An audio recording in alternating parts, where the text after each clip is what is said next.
This mother claims she wants what's best for her athletic son. I prefer not to have my son in any ghetto.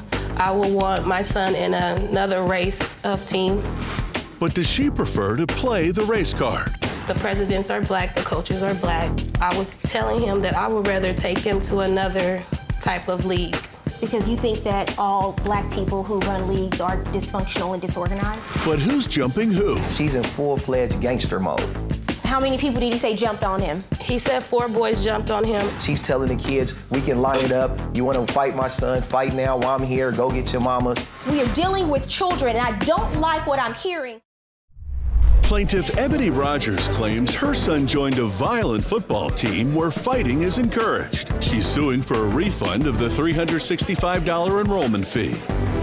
Defendant Lee Phillips says the plaintiff violated the parent code of conduct and there are no refunds. Remain seated and come to order. Court is now in session. The Honorable Judge Faith Jenkins presiding.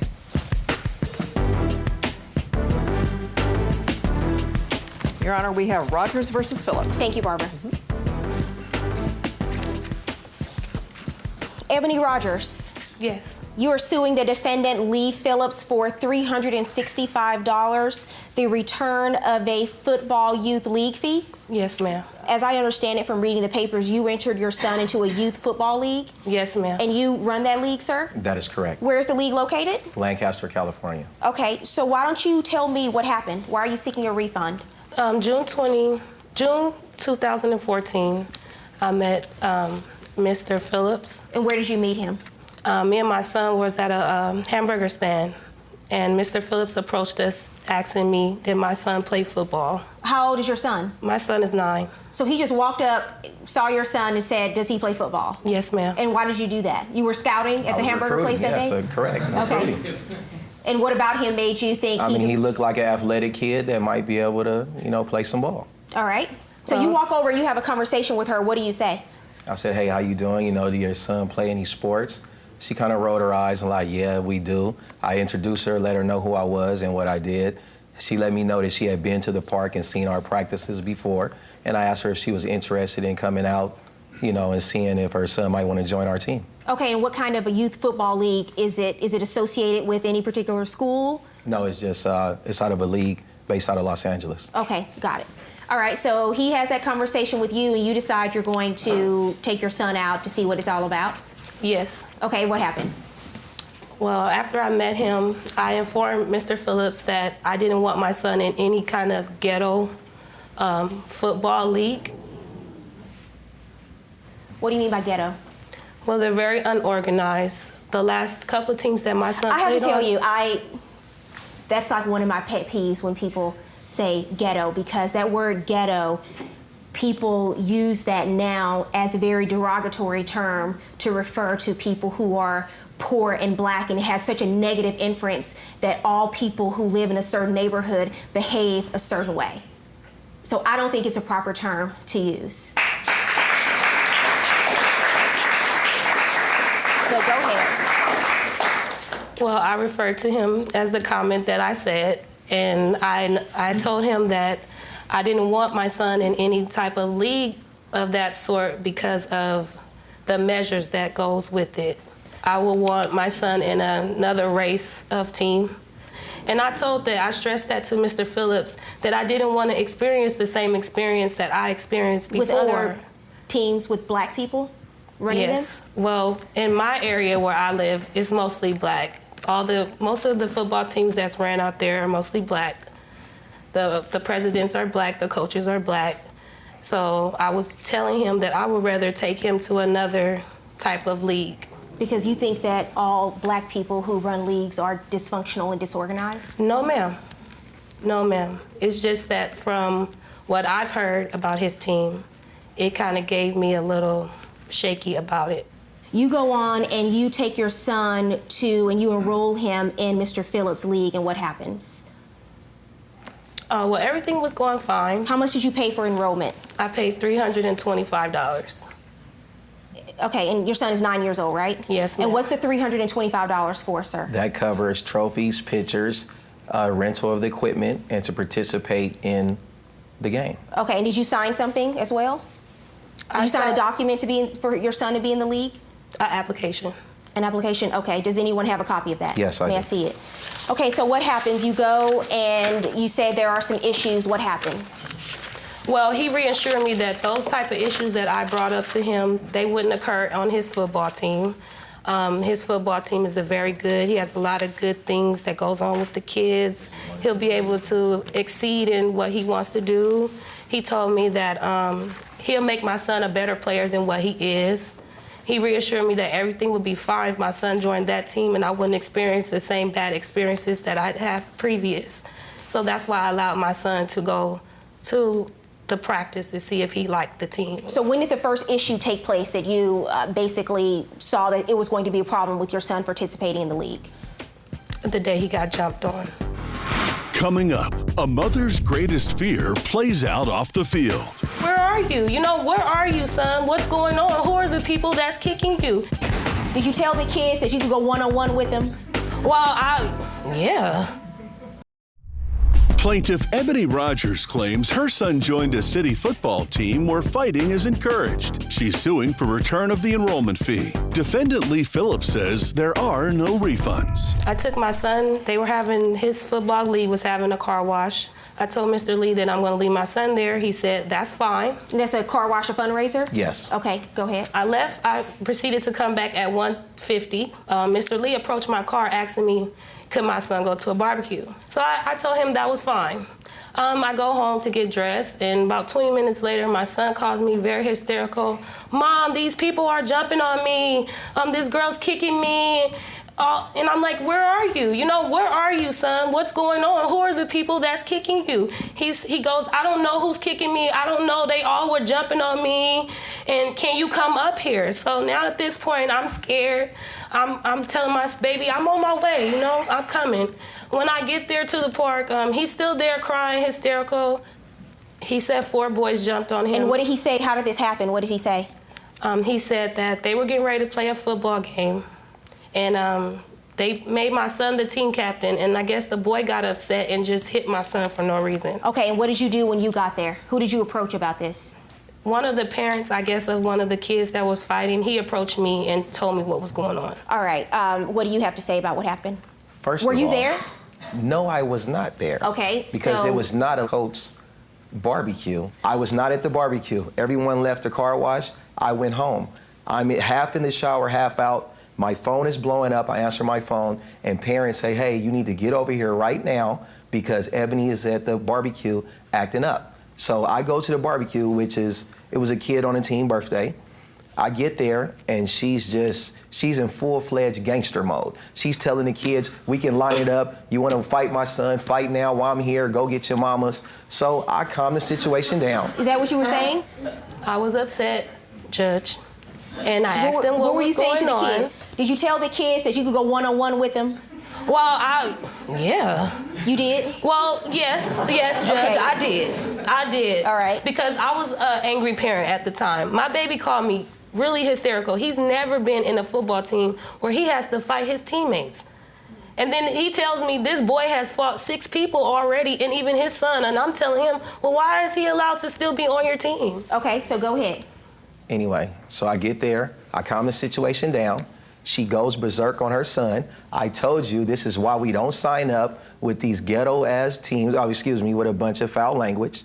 She asked her son, do you still want to be on his team? He said, yes, I do. She said, get in the car, you're not on his team. He breaks down crying. She cusses him out. She gets in the car and speeds off, and her son stays at the barbecue. And, I stayed around. Did you curse him out? No. Oh, my Why God. would I cuss my son out? Is she under oath right now? You said you brought a witness? I sure did bring a witness. Bring him in. Let's bring him in. Gurmo. How are you? How are you, sir? What's your name? My name is Gamaliel Zuniga. Okay, and how do you know the defendant? He's the coach of my son's team. Okay, and are you familiar with the plaintiff as well? Somewhat. Mr. Phillips was just telling me about an incident that took place at a barbecue. So I told everybody, you can come to my kid's birthday party. Doing a little barbecue for him.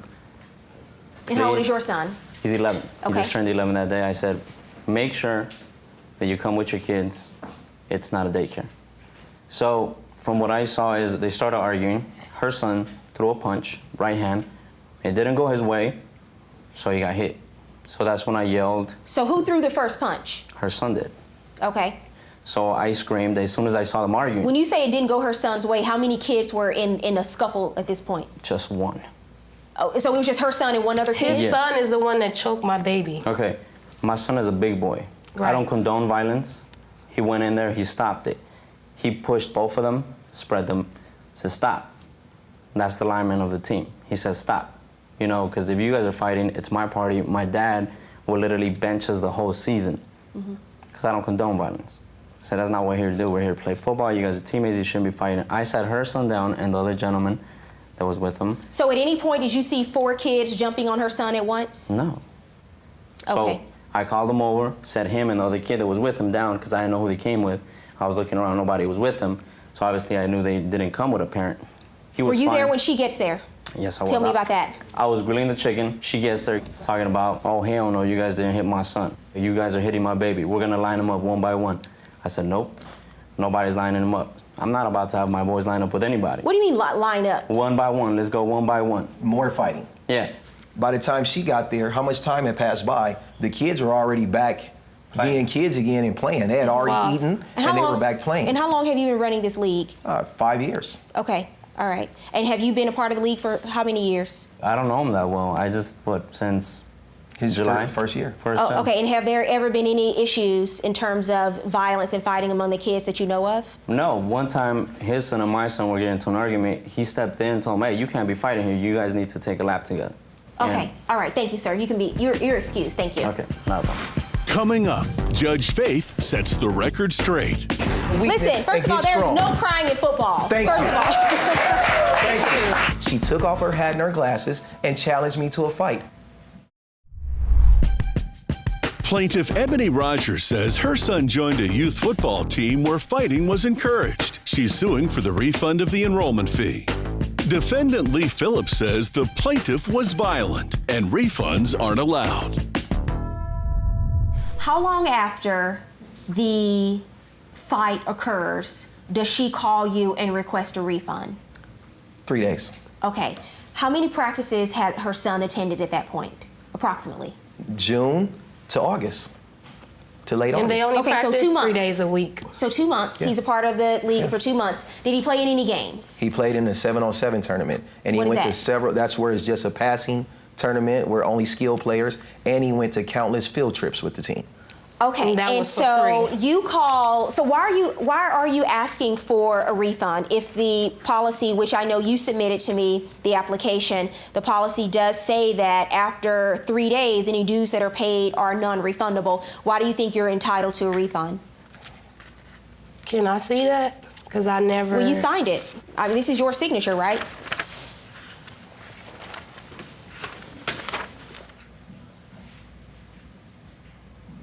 That's not my handwriting at the top. This is not me either. That's not my Oh, so you think that you're telling me this is a forged document? This document is forged, Nor the Ms. writing Rogers? at the top is mine. Ms. Rogers, is this document a forged document? I believe so. You didn't sign this? I don't think so. You didn't sign an application. This is not your signature. You didn't sign this application on July 10th, 2014. No. Okay, I don't believe you, ma'am. I don't believe you. Why do you think you're entitled to a refund? He got jumped on with these other kids. And I don't think that's right. And then he threatened me at his house and then reassured me that I would get my money back. Your Honor, That's that is my incorrect. whole reason why I I'm have a getting my money statement. back. Because in the Excuse me. text message, he also put, if I give him back everything that I paid for, he will return me my money. Okay, and why did you send her that text? She Ma'am, did submit that in evidence. This is what happened. Because I knew that she would be a problem because of her violent nature, I agreed to meet with you and give you a partial refund of half of your monies. That's not what you said in the text message. No, we was gonna give her a refund for half of her money. Now, when she showed up to my home, threw the equipment in my front yard and went berserk, now I'm gonna stand by my contract because you're in front of my house acting a fool where I had to call the police.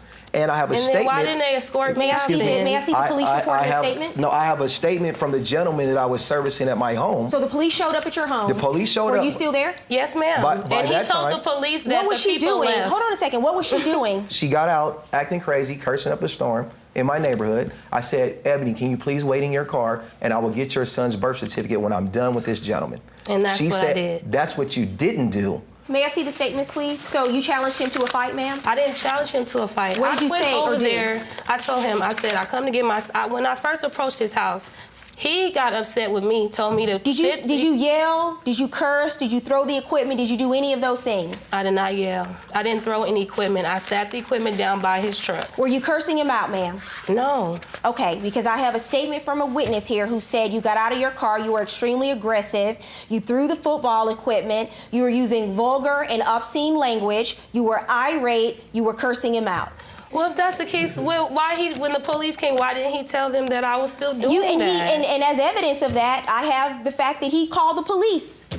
You tried to take your son. He didn't You want tried to to be take your there, son Coach 3 Lee. times, He didn't and want to every be time there, you Coach cussed him Lee. out because he told you he did not want to leave this team. Yeah, True you or made my false? baby do All right. 400 push-ups crying, right? Okay, And so all the It's rest of hell it- week.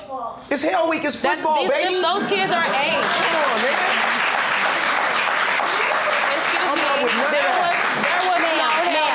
There was That was hell week. Based on There was everything, no hell week. ma'am, And look, based on after everything. your son, when you tried to pull your son that day, he cried and said he didn't want to go. He wanted to stay and overcome the weakness. Listen, first of all, and get there's strong. no crying in football. Thank First you. of all. And now, Judge Faith rules. I have to tell you, based on the testimony and the statements that I've read, ma'am, you look like you're the one that has the behavior problem. I don't. They're lying on me. They're lying on me. So what I have here is someone who is running a youth football league, and you can call it ghetto and you don't want to deal with black people or whatever, but I have here someone who's running a youth football league trying to do some good for kids in the community, and you want to berate that. You want to turn your nose up to it, and I don't appreciate that. I find some of your statements to be quite troubling, frankly, and I think that people listening might even call you racist. I think you have some type of self-hatred issues going on, and if you're not careful, you love your son and you want to do right by him, but if you're not careful, if this is the perspective that you are sharing and teaching him, you're going to pass on those same issues and your same very skewed worldview onto him, and I think that's very sad.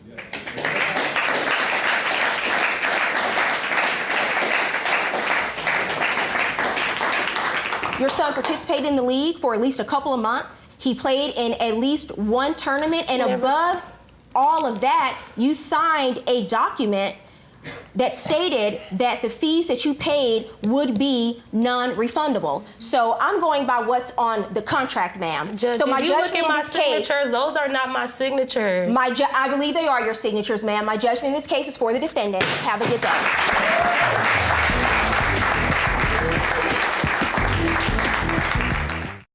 This old pickup truck has led to nothing but trouble for the plaintiff, the defendant, and even Judge Faith.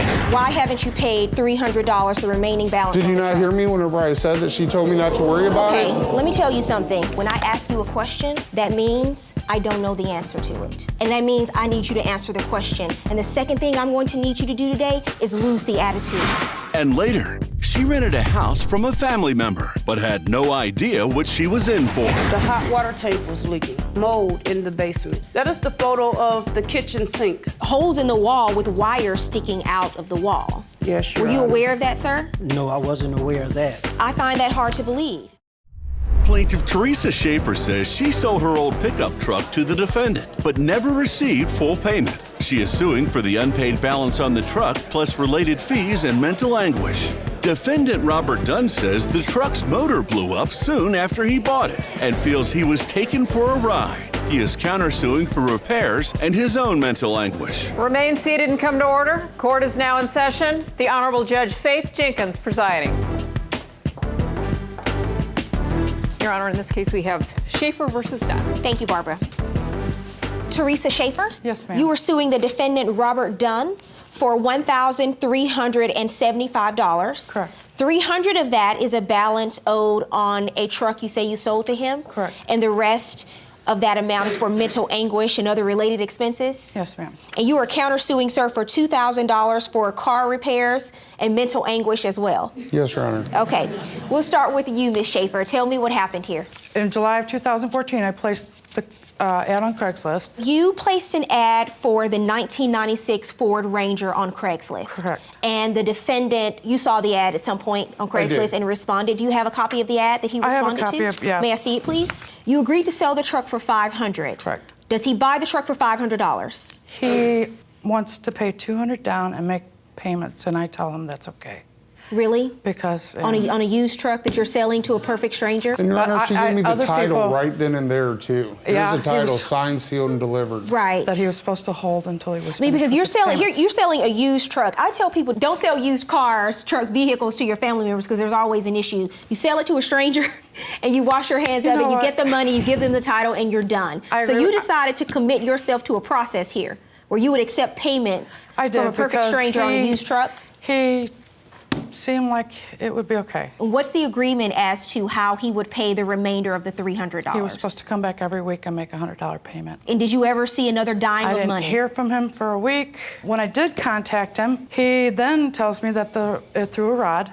I told him, okay, that would take $3 for it. Then it would be the price of junk. Did the two of you enter into a written contract for the truck? We did. May I see it, please? Yes, ma'am. So what's going on here, sir? Why haven't you paid her the remainder $300? Your Honor, I did indeed purchase a truck, and whenever I met with her, I told her, I said, I tell you what, I'm not even going to bargain you down. I will just give you $500 for the vehicle. Right. I said, but I have $200 cash to put down, and I will make weekly payments. She's like, okay, that's great. Then she Which he failed to do. goes on to inform me of her situation and that she needed work done around the house and Not that she true. doesn't have a man Not true. around to do the work. Not true, Your Tells Honor. me about a dispute that she's having with her neighbor and needs a fence built.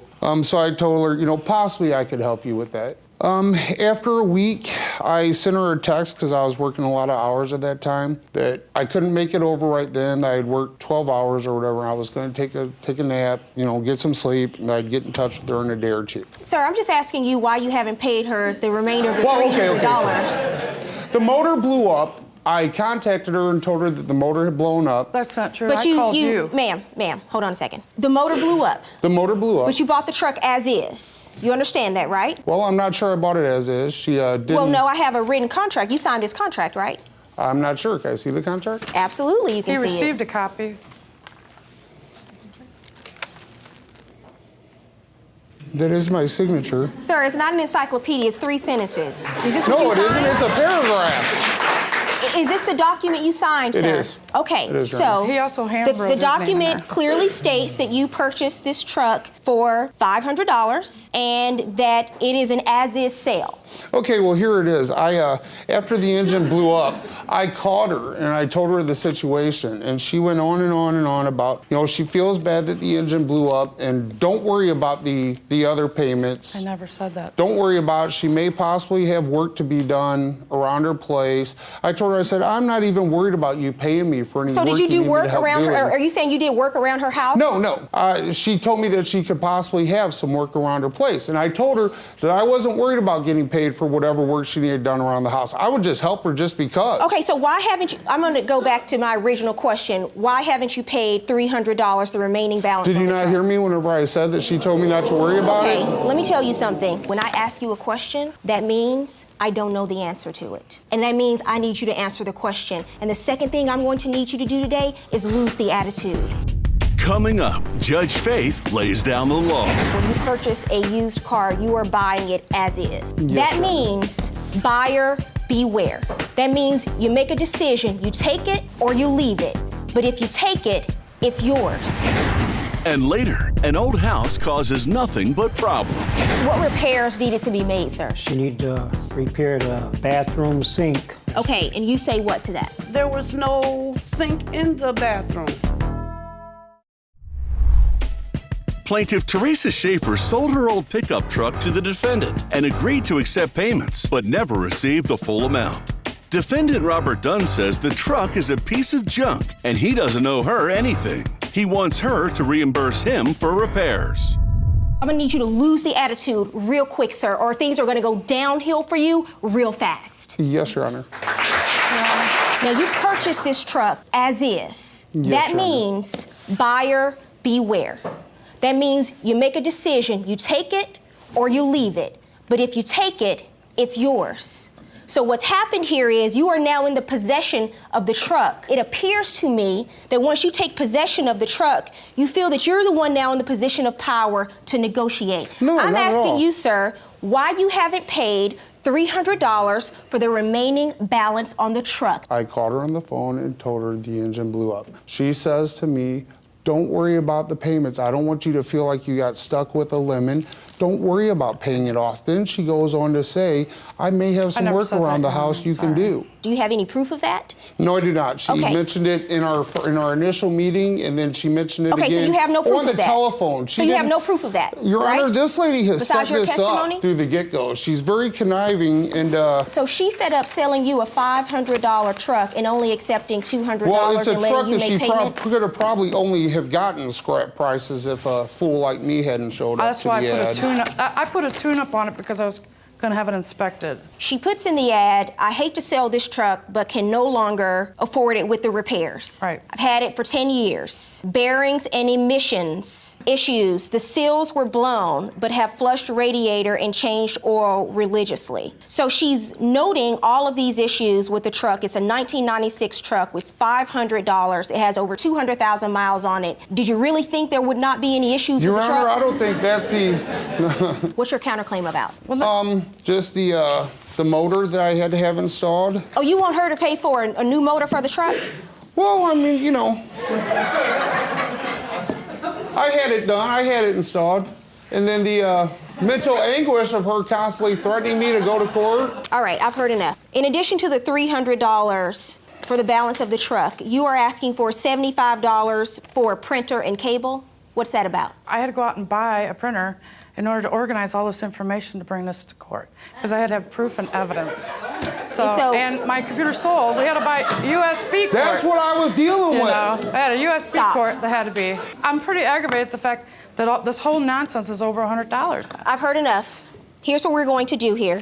On your counterclaim, sir, for the motor for the truck that you purchased, I'm not ordering her to pay for a new motor for the truck. Yes, ma'am. When you purchased the truck, you actually signed an agreement. I did. Even if you didn't sign an agreement, when you purchase a used car, you are buying it as is. I understand that. Your That Honor. is what happens when you buy a used car. So my judgment in this case is for $300 for the plaintiff. Your counterclaim is dismissed. I'm also ordering you to pay her court costs. Good luck.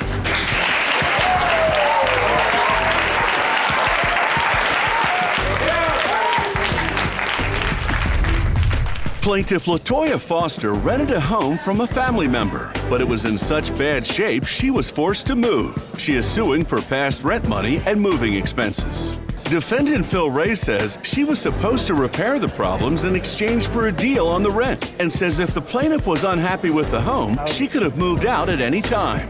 LaToya Forster? Yes. You were suing the defendant Phil Ray for $7,650, the return of rent and related moving costs? That's correct. And sir, I understand that you are also representing the owner of the property at issue here today? Yes, ma'am. Okay, we'll start with you, Ms. Forrester. What's going on here?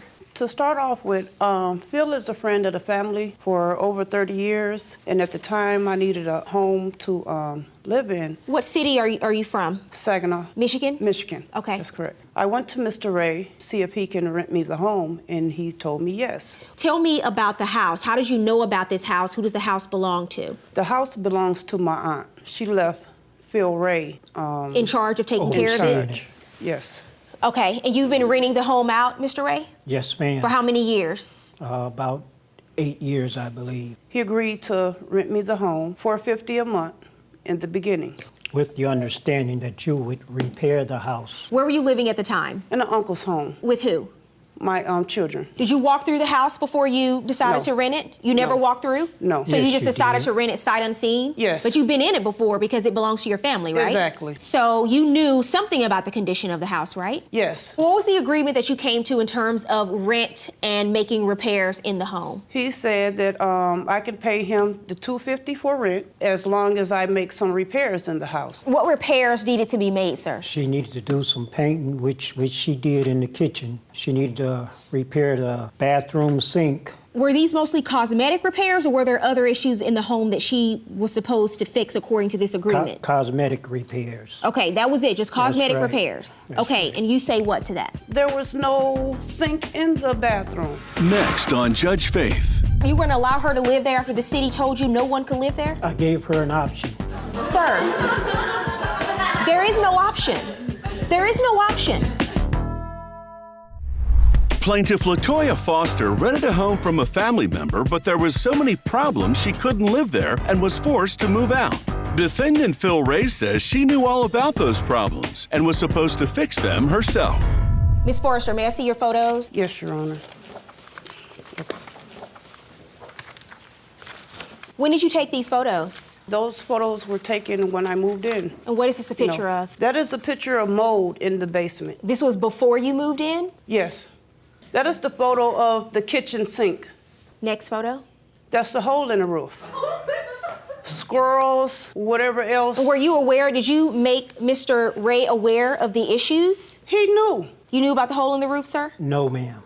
How could you not know? It looks a huge hole in the roof. Did you No, ever go that's to the not a property? huge hole in the roof. That's a tear in the vinyl top over the roof from a storm. Okay, and did you make the repairs? Yes, ma'am. I attempted to make them. I paid a guy $5,000 and some $100 to repair the roof, and he only did half the roof. And the guy was a personal friend of hers. You paid somebody $5,000, and that's the result of Yes, the work. ma'am. What is this a photo of? That's the kitchen counter. How long did you live in this home? 2 years and about 4 months. And these were photos taken when you moved in? Yes. And what was the purpose of you taking these photos when you moved in?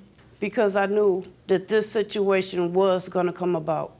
And it took you 2 years to figure that out? And so, No. and No, so it didn't why did take you me live 2 there, years to figure Ms. it out. Forrester? Ms. Forrester, why did you live there for 2 years? Because I didn't know the house was condemned.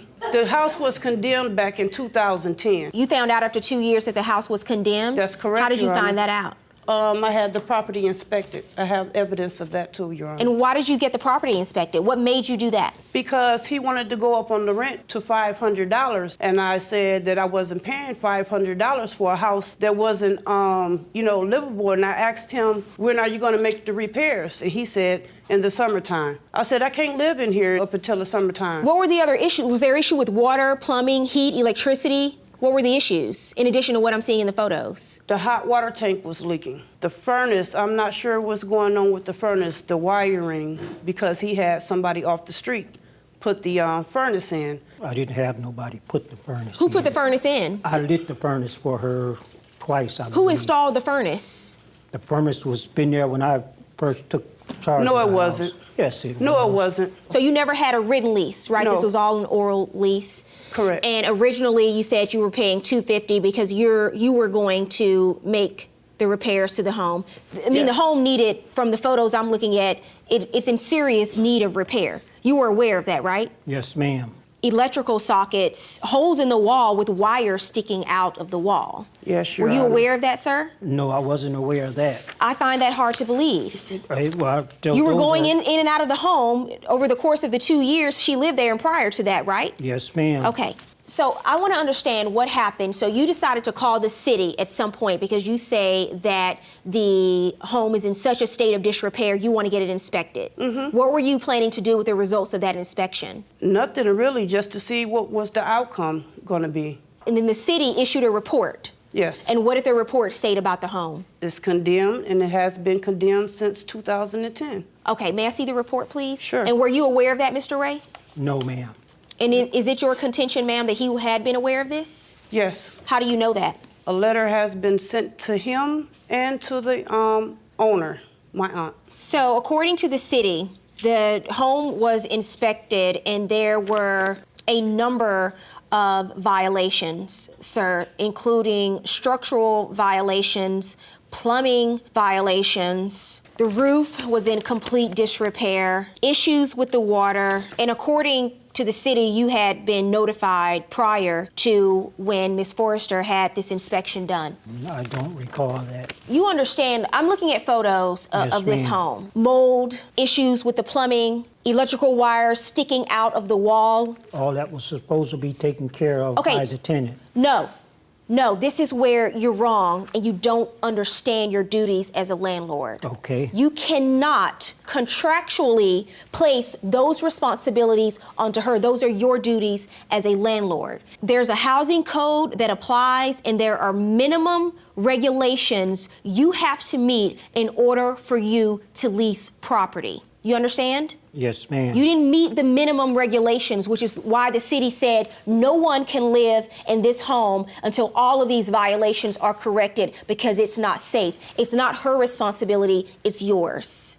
Let's get to your case and what you're suing for. You want every single dollar you paid for 2 years in rent from the defendant. Is that what you're asking for? Yes, Your Honor.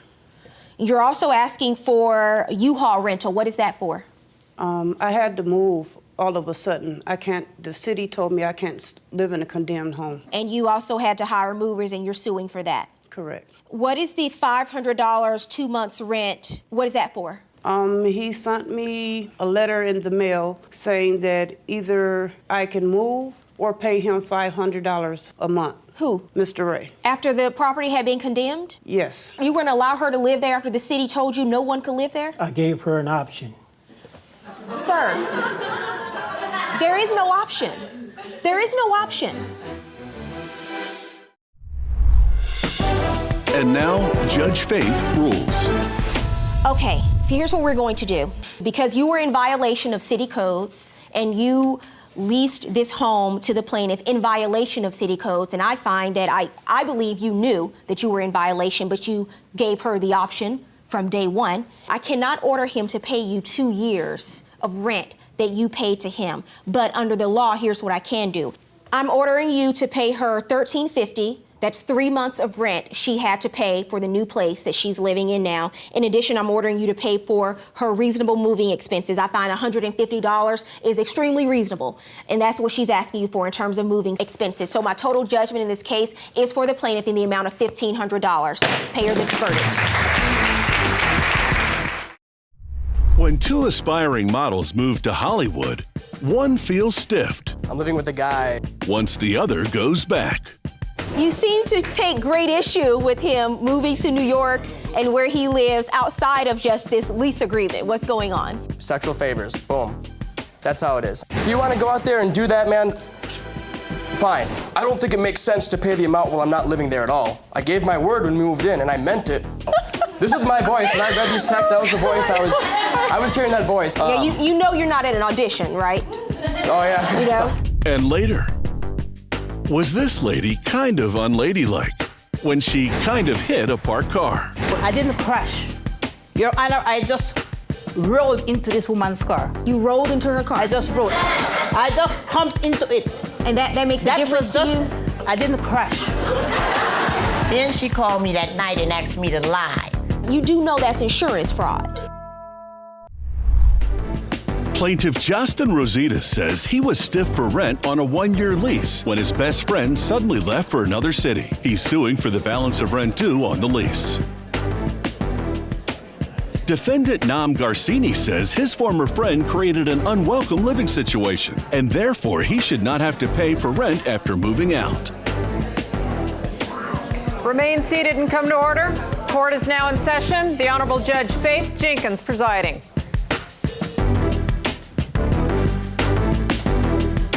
Your Honor, we have Rositas versus Garcini. Thank you, Barbara. Justin Rositas? Yes, Your Honor. You were suing the defendant Nam Garcini? Yes, For Rose. $2,925 you say he owes you for rent. Correct, Your Honor. Okay, why don't we start from the beginning? Tell me what happened here. Yes. Nam and I are models back in Minneapolis. And that's actually how we met. We met at our agency at a photo shoot. And our friendship progressed. We had a lot of the same interests and just the same views as, like, you know, what's in the industry and just, you know, with girls, and I mean, we really connected. And, our friendship progressed, and in Minneapolis, we became known as a package deal. We did everything together. We booked a lot of jobs together. If we're one place, they're wondering, oh, where's Justin? Or if I'm one place without him, where's Nam? We were really close, At the end of July, my lease was up, and he was living at his parents' house. And, it's my dream to come out here to LA. And I wanted to move back home at the end of the lease just to save money, be with my family before I was You to want to move leave. back into your parents' house? Yes, Okay. just until my 1-year commitment at my job was up in March, and then I was off to LA to pursue the dream of, modeling. And Nam he came to me at that time, and he goes, I want to get out of my parents' house, and I want to find a place in the cities. Would How you old want are to you? find? I'm 22. How old are you, sir? 23. Okay, go ahead. And he goes, would you like to get a place together? And I go, I got plans of going back home. I'm not really sure if I want to do that. He goes, well, if you go back home, you're going to be out of the cities. You're going to be away from the action. What are you going to do about networking? What are you going to do about, last-minute calls, casting calls, and different things like that? And what city are you in Minnesota? Minneapolis. Minneapolis. Yes. I kind of thought about that, and I go, well, I trust the guy. We'd both benefit by living together in the cities, and so, yeah, why not? Let's look for a place together. So we did some shopping around, and we found a cute little one-bedroom apartment. Not something you'd think of like two guys getting together, but, we were willing to accept the fact, just living really cheap and saving up money because we both have goals of going to bigger markets. At the same time, when we moved into our place, which we signed a lease on July 28th, we found, this one bedroom, and we were $650 a month. We're like, wow, that's cheap. We split that, which is what we agreed on, $325 each. And if I may add, Your Honor, when we moved into this place, Nam actually was fired from his daytime job at the time when we moved in. Okay, so you had been living there a few months when you lost your job? Yeah, I had a job when we moved in there. So you were in the middle of this lease. I see both of your names are on the lease. Yeah, that's right. You were in the middle of the lease, Yeah. and you decide it's time for you to move to a larger market. Yeah. Which Tell me what obviously, kind of stupid, but at the same time, I had an opportunity to move out there to that larger market. So I was like, To New York? Yeah, so I was like, I'm just gonna take this opportunity Yes. while it's in front of me right now. Like, why not to move forward? Yeah, can I interject real quick? I would like to hear his answer to my question, Sure. if that's okay with you. Absolutely. All right, go ahead. So I was like, yeah, I'm just gonna take that opportunity to do so. When that happened, I presented it here to Justin in respect, and I told him, hey man, this is the opportunity that's presented to me, I think I'm gonna take it. And he's like, well, what are we gonna do about rent? He reached a huge understanding with that. Yeah, let's get you out there, man. Do it, most definitely. I think you need to leave too, man, because you're facing with a bunch of troubles at home and whatnot. So I was like, okay, cool. We had an understanding with that, and we were going to move forward with everything. I supported him because I was, we support each other. That's been our thing. And so when we had this opportunity, I was a little questionable because. Well, what was the opportunity? Was just to move out there. My brother met some guy out there that he knew, and he was giving me a place to stay at until I got on my feet out there. Okay, so you signed the lease in August and you moved to New York in November. How's that working out for you? It's cool so far. I'm transitioning, trying to soak it in out there.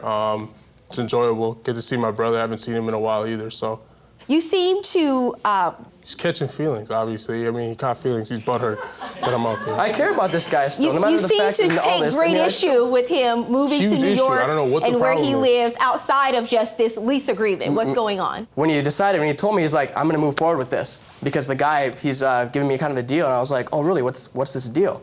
And he's like, listen, the guy is gonna have me come out there, I can stay with him for free, he's gonna help me get a job, he's gonna introduce me to a couple agencies possibly, he's gonna get me connected in there.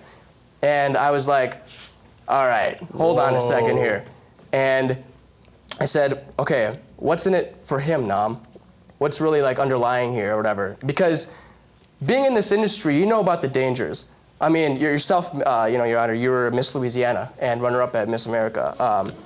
You know the dangers of this industry. Don't try to throw her out. You did your fact checking on me. All right. I'm sorry, Honor. But you know the dangers of this industry. You know people prey it's not on weird people's at all, dreams. man. And so I was concerned for him. Actually, I did not have that problem, but I'm glad you did your homework. He's my friend. And I know that right now it doesn't look, we're not anymore, but I've been with this guy a lot. We're not in a relationship or whatever, but he was the best friend of me. And it's not weird. I do care about him. And when he told me he was going out there and live with this guy, I was like, think about that for a second, man. So that's why I'm really troubled by him going out there. But Well, I think he's asking doing him about okay. Are that, you okay? I'm good. That's all right. Okay, good. He's doing well. I don't He's know. doing I thought to myself, I don't get it. when that came down, I was just like, dude, if you're gonna go out there, and not pay rent with money or anything like that. If you're gonna make your way out there, I mean, because a lot of this time these guys sexual favors, boom, that's how it is sometimes. Okay, if I'm supposed to so be I was your like, best if you friend- want to go out there and do that, man, fine. Because Nam gets a little upset when he gets confronted. As you can see, trying to interject all the time. He doesn't like that. Getting confronted on what? What am I getting confronted on? So what's going on with the rent, sir? With what rent? Oh, cool.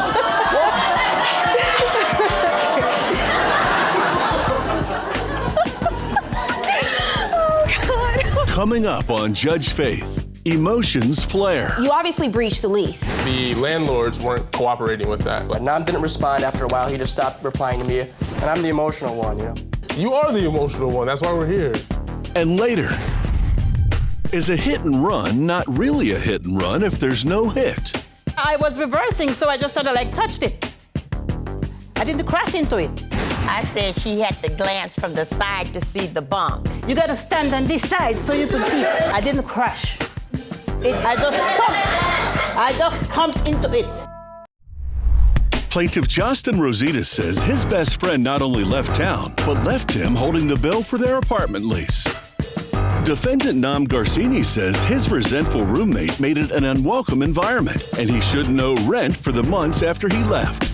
I need you to make a long story short. Yeah. The reason why yes. Yes, I'm sorry. Okay. You obviously breached the lease. You moved out in the middle of the lease. Your name is on the lease. You obviously breached the lease, but you're telling me Right. the reason why you stopped paying rent is because you weren't living there and you had other financial obligations. Yeah, most definitely. I was not living there, and I had to go home and cater to my sister and help Okay, her but out you- with my you do car, understand that you signed a No, lease. that's none of my problem. I understand that, most definitely. So Signed a did lease. you try to find someone else to move in and take your place as a roommate? Definitely. What did He you knows do? that. I try to go through like the sublease process and stuff like that, but the landlords weren't cooperating with that. Like there's an agreement that they had. You can look for a subleaser all you want, but like it comes down to them having a final decision over it. They can just say they yes have to or approve. no. Right. And they didn't want to do that. So that's unfortunate they didn't allow us to do that, but, he did sign a lease saying that we were going to be splitting everything. And, Your Honor, I do have our text messages here back and forth that were things Nam says, I don't think it makes sense to pay the amount while I'm not living there at all. I gave my word when we moved in, and I meant it, but the time and situation changed. I don't have the funds to pay every month. I'm no longer borrowed to do so. This is my voice, and I read these texts. That was the voice I was hearing that voice, and I read those text messages. Yeah, you know you're not at an audition, right? Oh, yeah. So, I know. So there's no question you breached the agreement, but why did you block him from contacting you? Because he was emotionally unwelcoming. Like, well, I didn't want anything to do with him at that point in time.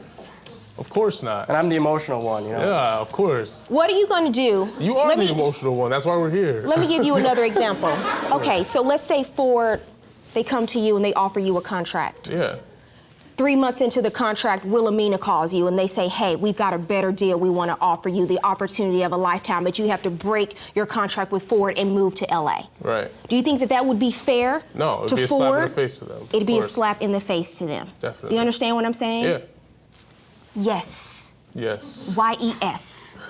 I did talk to the landlords. We were denied a subleaser, and I would. And you don't love have any to- proof of that? I do not. Okay, so here's what we're going to do. Based on the evidence I have before me today in court, I'm going to order you to pay 3 months of rent. Yeah, may I ask why we wouldn't be able to do the full year? Because you didn't bring me proof. Just the months remaining. Because you didn't bring me proof that your landlord said they are not allowing you to have a sublet. They're not allowing you to have someone else move into that unit. Someone else that the landlord would approve of and move in. So my judgment in this case is for the plaintiff for $975. Thank you.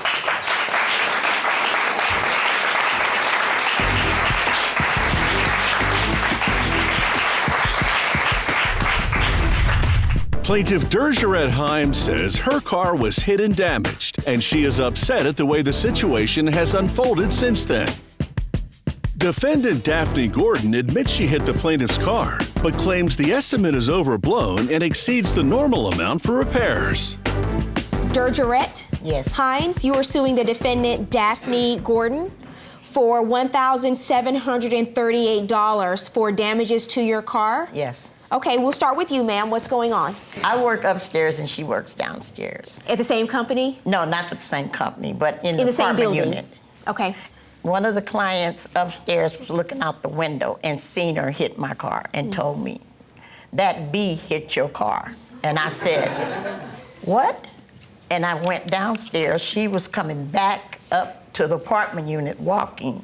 And I asked her, I said, did you hit my car? She said, yeah. I said, well, why you didn't say nothing? If I wouldn't have came down here, I'd have never known you hit the car if the client wouldn't have never told me. How do you know she wasn't going to say anything? People hit your car and don't say nothing if there ain't nobody around. You know what I mean? She didn't leave a note on the car? No, nothing. So we're talking. She doesn't have no insurance on the car.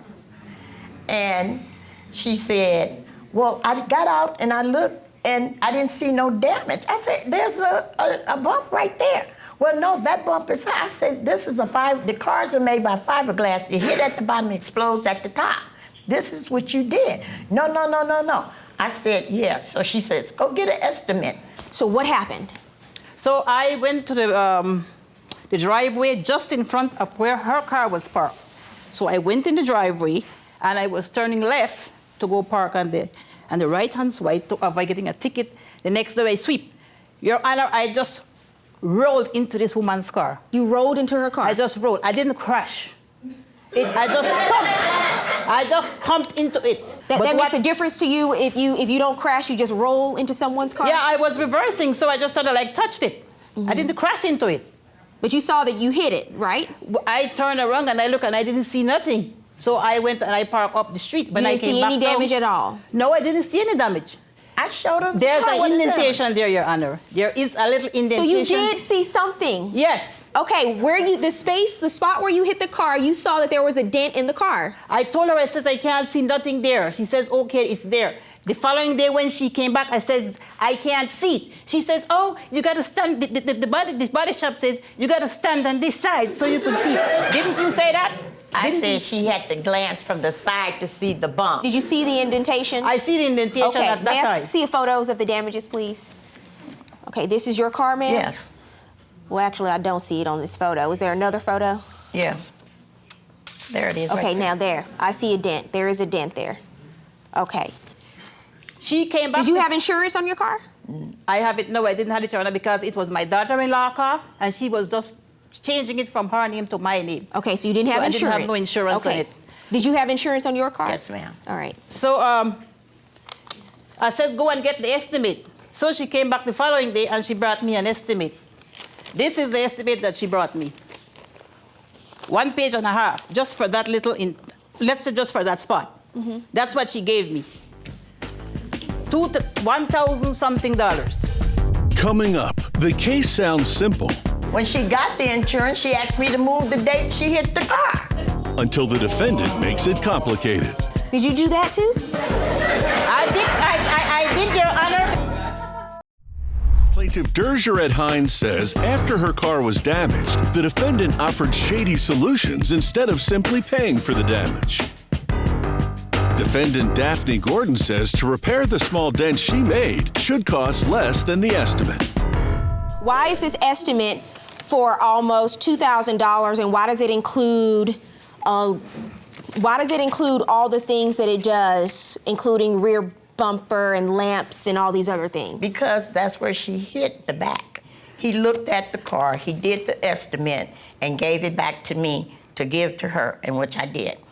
Then she called me that night and asked me to lie, to say that she was driving another car with insurance, and I told her I was not going to lie. Oh, did you ask her to say that? We did that the same day. We did that the same time. No, she called me that night. No. I'm asking you if you had that, whenever you had the conversation, is that what you asked her to do? Yes, I asked her. I said, just say that it was because I was driving a white car before. Okay, and that's the ma'am, you do know that's insurance fraud.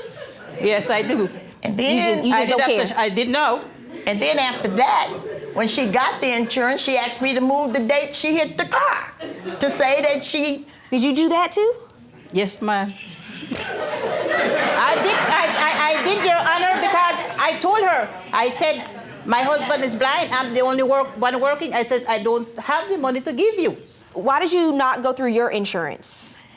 Because I had to come up with the $500 deductible, and I didn't have it at the time. Okay. Your deductible is $500. Yes. Why are you asking her to pay almost $2,000? Why don't you want to go through your insurance company? If she pays you $500, you can get it fixed through your insurance company, right? Well, I didn't know. I just went, I didn't know. What I should do is me and her goes to the body shop. Take me with her. To get another estimate. To get another estimate to see if I am paying for what I did to the car. I admit I hit her car. So I says, let's go to the body to the shop. You rolled. I rolled. On her car, okay. And now, Judge Faith rules. There's no dispute that she signed an agreement promising to pay for the estimate and the damages. Okay, and so now the issue is she only paid $250, and then there was a breakdown because she spoke to someone and she thought that this price was inflated. Yes. I think it's inflated too. Yeah. Just so you know, based on that dent that I saw and looking at the estimate here. So here's what we're going to do. Based on the photos you submitted to court, the indentation I do see on the car, you admit to hitting the car. I'm going to order her to pay you $1,000. I'm going to subtract from that the $250 she's already paid you, ma'am. Okay. So judgment in this case for the plaintiff, $750. Okay, Have a good day. These two were friends, but then a dropped call. Neither of us had a good grip on the phone fell. Her phone was busted, and she was trying to collect. I say, if you don't respond back to me, I'm gonna have to go and talk to you face to face. You agreed at some point to pay her for the phone.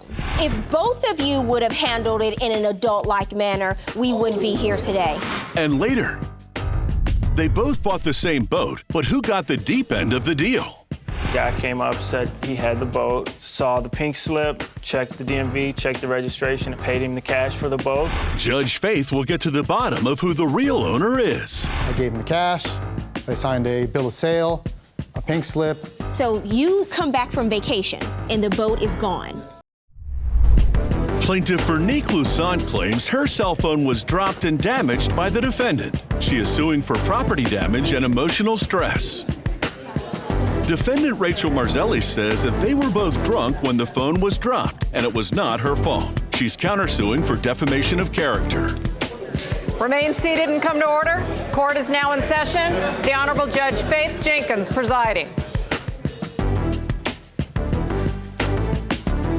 Your Honor, this case is Louis Saint versus Marzelli. Thank you, Barbara.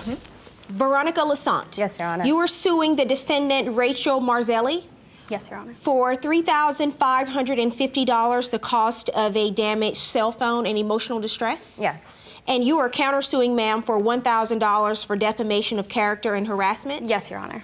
Okay, I'll start with you, Ms. Lusant. Tell me how you know the defendant and what happened here. Okay, so I met the defendant 2 years ago through a mutual friend, and on August 25th, we went to a Drake concert. I saw one of my friends from back home, and I gave the defendant a phone to take an Instagram picture of me. At that moment, she dropped it. Well, she didn't do it on purpose, though. She didn't do it maliciously. Okay, why don't you tell me your version of how this all happened? I will tell you, Your Honor. So, we all met up, like she said. We went to the concert. Everything was great. We were tailgating. It was actually our friend's 21st birthday. So obviously we were drinking, you know, having a good time. We went into the concert and we went into the bathroom. She said, Rachel, can you take a picture of me and my friend? She went to hand me her phone. I went to grab it. Neither of us had a good grip on the phone. The phone fell. To replace the phone is $150, and you're suing for $550 Yes. cell phone replacement? Yes. Where's the $550 come in? It's because I was planning to sell it. That's the original cost of my phone. So you got a phone that you were planning to sell? Yes, because I was gonna buy another phone because Sell I didn't to like who? On Amazon and eBay. So you have a conversation with her the next day. What happens? So she's like, yeah, I'll give you the money. I'll get in contact with the mutual friend, and I say, okay, That is that's not fine. true, Your Honor. Oh, really? Did you agree to pay? I never agreed. I said if and when I receive the money, I will try to give it to you. I'm at work. I can't call you. So Okay, I but as can I'm read it. Do you saying- have evidence, ma'am? Yes, I can I read do. it. Barbara, would you hand that to me, please? She has text messages that Yes, I'm going I to told read. her. So what did you say? I'm a full-time college student. Just shelling out $150, I didn't have it. So I really did feel bad. You know what I mean? So I said, if I get the money, I will give it to you. You said, I'll have the $100 by Sunday. I mean, it sounds like you're agreeing to pay her for the phone. But originally it was if and when I had the money. It wasn't. Okay, Yes, I'm just asking you about these messages. No, Ma'am, stop. Okay.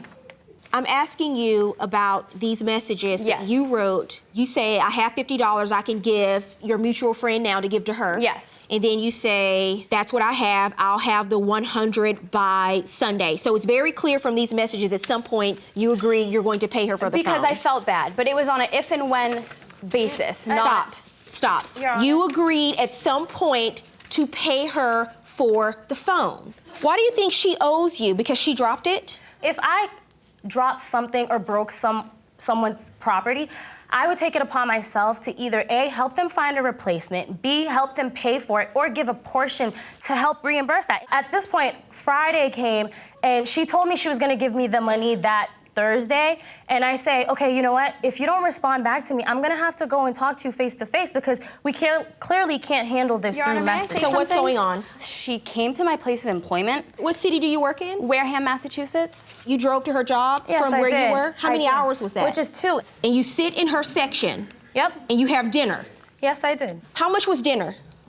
Around, I want to say 70, but it was split by 2. You have a $70 dinner with your friend. I did. Because you're trying to collect money for a $150 phone you're gonna buy. You drive 2 hours back home. I do. You don't get your money that night. You don't get to talk to her. What do you do next? At this point, I message her letting her know that, you know what, this situation has gotten out of hand.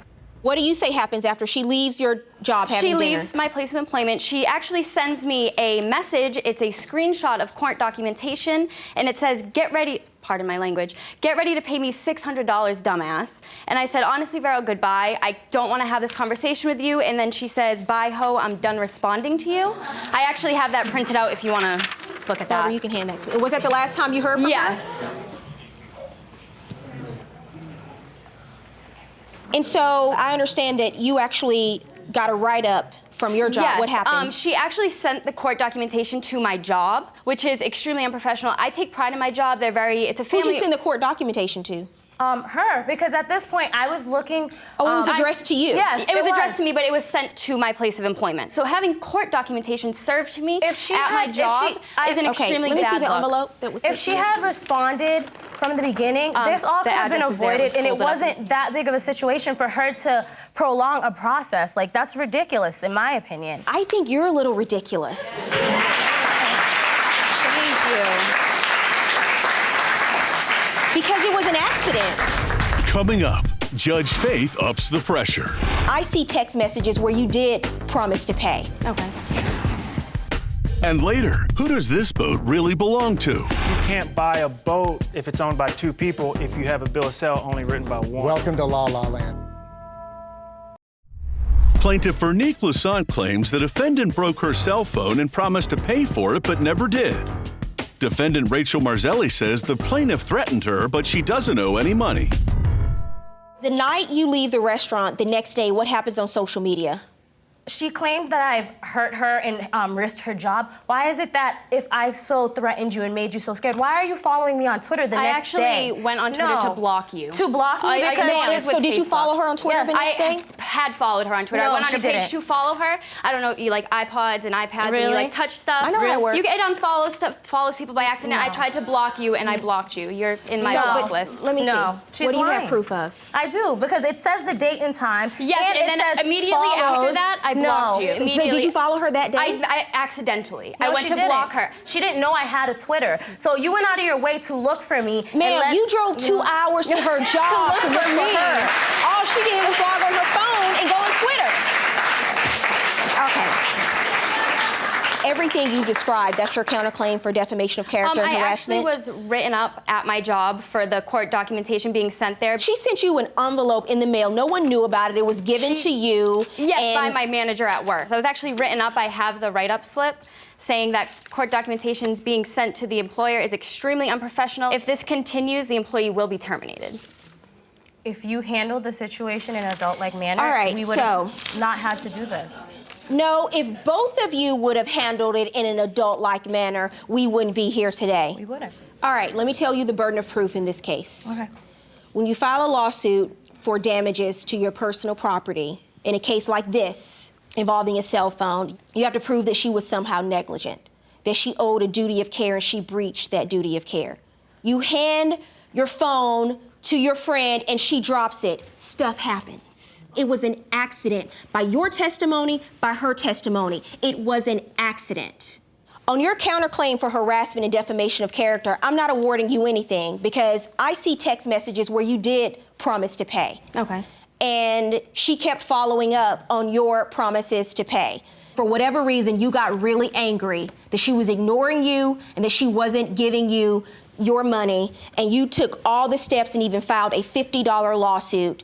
Emotional distress, you bring it all on yourself. Your case is dismissed. You haven't proven negligence. Judgment in this case is for the defendant.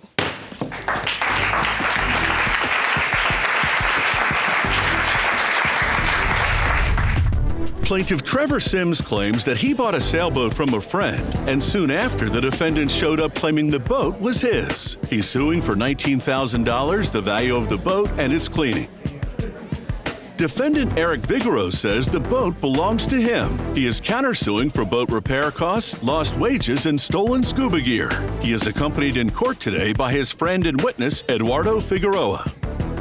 Trevor Sims? Yes, Your Honor. You are suing the defendant, Eric Vigoro, Yes, Your Honor. for $19,000, the value of a stolen sailboat. That's correct, Your Honor. You are countersuing, sir, for $9,500 for boat repair costs, lost wages, and stolen scuba gear. Yes, Your Honor. And you both understand the statutory maximum in my courtroom is $5,000? Yes, Your Honor.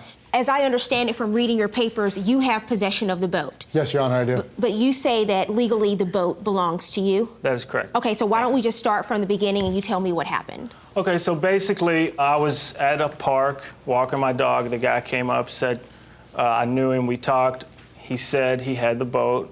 So I went, looked at the boat. I told him that I was interested in buying it. So we looked at the boat, saw the pink slip, checked the DMV, checked the registration. It was registered to 2 people who I was speaking with. So then I, paid him the cash for the boat. How much did you pay him? $2,000. Got a slip for the boat. The day I got the slip for the boat, the defendant, along with a detective, showed up and claiming that they had already purchased the boat. What do you mean when you say you got a slip for the boat? Space to store it. What do you say happened? Well, now that Aladdin's done spinning a story about a fairy tale and a magic carpet ride, we're going to start with some facts, Your Honor. The fact is he stole my boat. He knows he stole my boat. I bought the boat from an individual. At that time, he said he had another buyer, which was this individual here. Okay. But that individual didn't have a slip ready. That's not correct. I was quiet while you were talking. Hold on a second, sir. Sure. The slip wasn't ready. He didn't have the ability to buy the boat. The sheriffs were confiscating that boat the next day. What was the reason the sheriffs were confiscating the boat? They had moved the boat already, and they didn't have a slip for it. It had been in a 24-hour slip for a week. The sheriffs told them, on Thursday, we're taking your boat. Now, I want to be clear. You're talking about the same guy that you say you gave $2,000 to for the boat, right? There were two owners. I understand that. One is a male, one's a female, Exactly. right? Yeah. You spoke to the guy. Yeah. And that's the same individual that you spoke to, correct? Correct. Okay, go ahead. So I told him, I'll give you $1,500. I will move the boat today, or we can wait till tomorrow and I'll buy it from the sheriffs. He said, no, I'm going to go ahead and sell it to you today. I gave him the cash. They signed a bill of sale, a pink slip. I then took and moved the boat. Do you have a copy of those things with you? I have a police report which states that they do have copies of it, because I gave it to the police department, and they used it as evidence in this case. Okay, to determine so I own the boat. I'll look at that in a second. So how much money did you give him? I gave him $1,500 cash. The next day I come by, I pick up the boat, and I move it to my slip. I then took a couple weeks, went on vacation to Texas. I came back from Texas. I come to my slip. My boat's gone. Okay, so, sir, did you get the boat from his slip? Yes, I did not know it was his slip. You thought that it was the person who sold you the boat? They you thought it was told me their that slip? they had a friend who was storing the boat in that slip at that moment. So you come back from vacation. Yes, to my slip. To your slip, and the boat is gone. Yes. What do you do? At that time, I contacted the person I bought the sailboat from on the phone. I didn't tell him I had the police there. I put him on speakerphone. He started saying, oh, I don't know where your boat is. And then he started saying, oh, well, maybe I know where your boat is. And then he continued to go, okay, I do know where your boat is. But he's not going to tell me where it is or who has the boat. And so then the police got online and they said, hey, this is the sheriff. You need to tell us where this boat is. He said, well, I don't believe you're the sheriff, and started yelling at the cops and then hung up the phone. So he basically told the cops to their face that, yes, I did just come by and get this boat. Coming up, Judge Faith examines some compelling evidence. The police investigated this for a week, and if you had a case against him, that would have been recorded in their investigation. Plaintiff Trevor Sims says he bought a sailboat along with the proper documentation. Defendant Eric Vigoro claims that the sailboat was his and the plaintiff stole it from him. Do you look for the boat? Yes, what I did is what happened? I borrowed a small boat from a friend next door, and we went slip to slip to slip to slip to slip until we found my boat 4 days later, shoved back in a little corner, hidden with the name painted over. Did you paint over the name on the boat? No, Your Honor. That's funny, because it says right here in the statement to the police that you said you did do that. May I see that, please? I sanded the boat. I did not totally paint. different, You sanded right? the name off of the boat. I sanded a couple spots that needed Like the name entire was name. The name was not a full name. It had a couple letters here and Actually, a Your couple Honor, letters see Okay, this so photograph? so 4 days. Intrigue Would you hand that to across me, the brother? entire back of the boat. So he decided not to sand these other bad parts or like fix any of this stuff, just the name. Okay, let me see. Let's look at that on the flat And then screen. if you also look at the police report, it shows that where he says he sanded the name, after the That's police... the name of the boat, Intrigue? Yes, ma'am. And that was sanded, you Well, sanded that off, sir? No, it was not painted It over did it. not have that many letters on there when I received it. That picture's like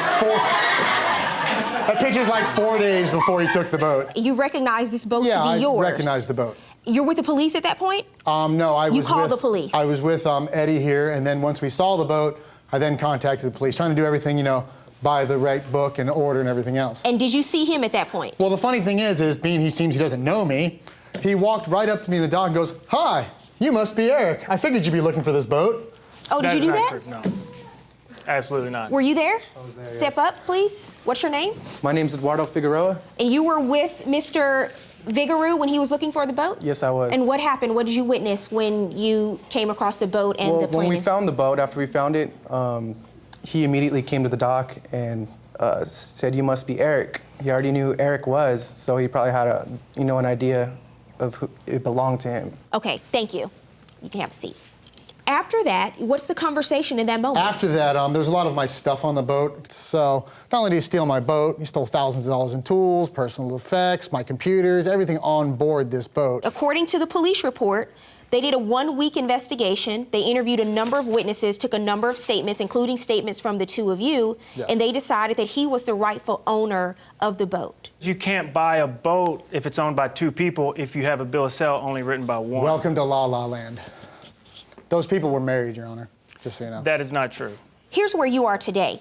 You paid someone $2,000 for a boat you don't have. I understand. Why are you bringing this man to court and not the people who took your $2,000? Those people are already in court. There's a separate case against them. Clearly, they double sold it. That's what it looks like. I still do not understand why you are suing him. Because I'm at this disputing point, the ownership. okay, well, then Who you is the have to rightful owner? dispute the police department's investigation because legally, they have deemed that he is the rightful owner of the boat. What is your counterclaim about? When they took the boat, Your Honor, I liked how he said, oh, the keys were in the ignition and the boat was open, but he broke all my hatches to legally buy this boat from me. I had to have my boat rekeyed because he refused to return the keys. Let me ask you this. The police investigated this for a week. Did they make any determination that he was involved in breaking and stealing property from the boat? Yes or no, sir? I'm going to go with a no. Okay, if you had a case against him for stolen property or for damaging your boat, that would have been recorded in their investigation. Yes, Mr. Sims? Yes, Your Honor.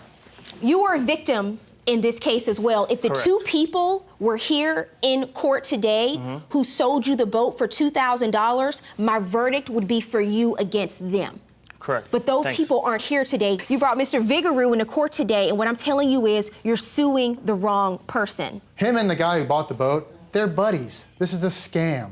He knew this guy beforehand. Are you friends with the person you purchased the boat from, sir? Yeah. There you Okay. go. Yeah. And now, Judge Faith rules. On your counterclaim, sir, 0, you haven't met your burden of proof that he's responsible for any of the damages or that he actually stole the items. On your claim against him, 0, you are suing the wrong person. You need to sue the people that you gave the $2,000 to. If it's your friend, that's unfortunate if you don't want to do it, but if you want to get your money back, you need to handle your business. Judgment for the Case defendant. against him. Sure. This Brooklyn broker says her trust was broken. I trusted him. He said, I will pay you tomorrow morning the broker's fee. He lied to my face. So Judge Faith puts on the brakes. She never mentioned to you that a broker's fee needed to be paid. No, not until That's after not the true, fact. Your Honor. And then I knew, Not true. furthermore, I was thinking He's about lying, it. Your Honor. Stop it. Sorry. Ma'am, I will give you an opportunity to respond, but if every 3 seconds sorry, I you won't interject with he's lying, you're not helping. And later, a missing charger drains a friendship. It really does hurt me that he's taking things to this extent over a charger. We got 19 years of friendship. I love that charger. I use it for everything. Like, look me in my eye and I want you to tell me where that charger is. Plaintiff Shelley Safdie says the defendant didn't pay her broker fees after she found him an apartment. She is suing for unpaid real estate fees and emotional damage. Defendant Norman Chira claims the plaintiff never told him to pay her a real estate commission. He's countersuing for defamation of character. Remain seated and come to order. Court is now in session. The Honorable Judge Faith Jenkins presiding. Your Honor, we have Safdie versus Chira. Thank you, Barbara. Shelley Safdie? Yes, Your Honor. You are suing the defendant Norman Chira? Correct, Your Honor. For $4,980 for an unpaid real estate commission and emotional damage? Yes, Your Honor. And you are countersuing, sir, for $5,000 for defamation of character? Correct, Your Honor. Okay, we'll start with you, Ms. Safdie. Tell me what's going on here. I've been a real estate agent for many, many years. Where are you an agent? Oh, in Brooklyn, New York. Okay. Your Honor. And I got a phone call one day from Mr. Chira that he's been looking for an apartment to rent. So I showed it to him. He was interested in it, and he liked it, and he took it. And then he just never paid me the real estate fee and the $50 credit check fee. So that's why we're here. So tell me how this works. In New York, a lot of the buildings hire brokers to find people to rent apartments for them. So the building owner and management, they don't have to do it. They will hire somebody like you to go and find people interested in leasing the apartments in the building? Yes, because mostly the owners don't have time to open the door for them, so they find a trustworthy agent or company broker to find them good clients. Did you lease the place that she showed you, sir? Yes, I did, Your Honor. So in this particular building, are you the sole broker for all the units in the building? Yes, Your Honor. And what is your fee? 1 month broker fee. Okay, and that's pretty typical for New York, right? Yes. Okay. Prior to you helping him find this unit, how did you know him? So I don't know him personally. He's just, he's a member of our community. What do you mean by that? We have like a Jewish community in the area. Like I know his nieces and nephews, went to school with them. That's about it. But actually, he actually located me through an advertisement, and on the advertisement, which I have one of my evidence, saying that it had 1 month broker fee applies. May I see the advertisement? Is this the advertisement that he saw, you're saying? Not true, Your Honor. I never saw the advertisement from day one. How did you come to learn that Ms. Safdie was showing units in this building? Through a friend that she mentioned, his name is Irving. He gave me word of mouth that I have a friend who's a broker who can show me an apartment. And from there, I met her. I have a witness testimony. Hold on a second. Oh, sorry. From there, I met her, and I was on time. And the manager says, okay, she's running late, just sign. I says, no. Sign the lease? Sign the lease. I says, no, Mr. Manager, I want to just go over a few questions that I have for her. And I waited and waited and waited. And I wasn't late. Hold on a second. And finally, she came to the meeting, and I gave the manager 1 month deposit. That's not true, Your Honor. And I was thinking about it. He's lying, Your Honor. Ma'am. Sorry. I will give you an opportunity to respond, but if every 3 seconds you interject with he's lying, you're not helping. Okay? Prior to you signing the lease with the management company, did you ever have a conversation with her about a broker's fee? No, Your Honor. She never mentioned to you that a broker's fee needed to be paid? No, not until after the facts. After he signs the lease, you then realize that he signed the lease and he paid rent and security deposit to the landlord, but he has not paid your fee. What do you do then? I trusted him. He said, I will pay you tomorrow morning in cash the broker's fee in front of the witness and in front of the manager. So what happened? He said he was a religious guy in the community. What happened? He lied. He lied to my face. And he's an, So you never said that to her? No, Your Honor. I said Okay. I will get back to you. We'll discuss everything. I have to No. go back to my No. engagement. There was an engagement prior to meeting her. She showed Norman, up you're late. lying. She showed up late to the meeting that was No. supposed to happen. No. That's not I asked you one question, and that is, did you tell her that you would pay the broker's fee in front of the manager when you signed the lease? I said to her, we'll discuss the No. arrangements afterwards. So I called her afterwards, and then she says, I need 1 month. I says, no deal. I'm giving you back the keys. Find another tenant. Not true. And she went over to the religious leader of my community Yes, and let's to get to family members of everybody that she knows, and she makes sure she tainted my name. When you say religious leaders, who are you referring to? The rabbi of the community. So she went to the rabbi of community and did what? And she went over and said, listen, this gentleman named Norman Chira took an apartment and he did not pay me commission.